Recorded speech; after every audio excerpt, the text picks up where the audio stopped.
Les gars, on continue. Finir la Bible en un an.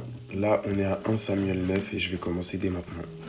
Il y avait un homme de Benjamin nommé Kis, fils d'Abiel, fils de Tseror, fils de Bécorat, fils d'Apiach, fils d'un Benjamite. C'était un homme fort et vaillant. Il avait un fils du nom de Saul, jeune et beau, plus beau qu'aucun des enfants d'Israël, et les dépassant de tous de la tête. Les ânesses de Kis, père de Saul, s'égarèrent, et Kis dit à Saul, son fils, « Prends avec toi l'un des serviteurs, lève-toi, va, et cherche les ânesses. » Il passa par la montagne d'Éphraïm, et traversa le pays de Chalshicha, sans les trouver. Ils passèrent par le pays de Shalim, et elles n'y étaient pas. Ils parcoururent le pays de Benjamin, et ils ne les trouvèrent pas.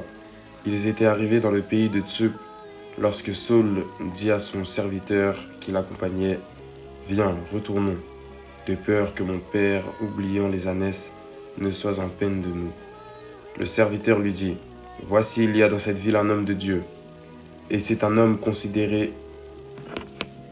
Tout ce qu'il dit ne manque pas d'arriver. Allons-y donc, peut-être nous fera-t-il connaître le chemin que nous devons prendre. » Saul dit à son serviteur, « Mais si nous y allons, que porterons-nous à l'homme de Dieu? Qu'apporterons-nous à l'homme de Dieu? Car il n'y a plus de provisions dans nos sacs, et nous n'avons aucun présent à offrir à l'homme de Dieu. Qu'est-ce que nous avons? » Le serviteur reprit la parole et dit à Saul, « Voici, j'ai sur moi, j'ai le quart d'un sicle d'argent, et je donnerai à l'homme de Dieu, et il nous indiquera notre chemin. » Autrefois en Israël, quand on allait consulter Dieu, on disait, « Venez et allons au voyant. » Car celui qu'on appelle aujourd'hui le prophète s'appelait autrefois le voyant. Saul dit à son serviteur, « Tu as raison, viens, allons. » Et ils se rendirent à la ville où était l'homme de Dieu. Comme ils montaient à la ville, ils rencontrèrent des jeunes filles sorties pour puiser de l'eau, et ils leur rendirent le voyant, et ils dirent, «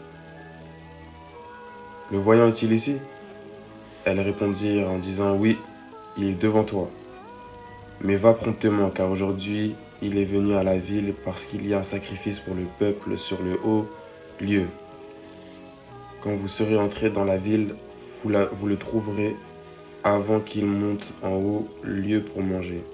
Car le peuple ne mangera point qu'il ne soit arrivé, parce qu'il doit bénir le sacrifice. Après quoi,